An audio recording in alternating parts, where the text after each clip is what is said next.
Peel and stick wallpaper is the renter's secret weapon. Zero damage, zero guilt, total control. Here's how to install it perfectly without bubbles or peeling edges. Step 1. Prep your wall. Wipe it down with a dry cloth to remove dust and debris.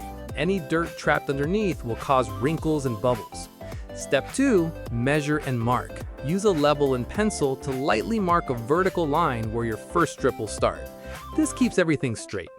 Step 3. Apply the first strip.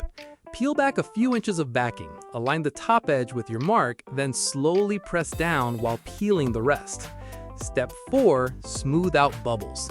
Use a squeegee or credit card to press firmly from center outward, working air pockets toward the edges as you go. Step 5. Repeat and overlap. Apply each new strip slightly overlapping the previous one, then trim the overlap with a sharp utility knife for clean seams. Pro tip: don't rush the smoothing process. Take 30 seconds per strip to eliminate air bubbles completely, or they'll resurface in a week.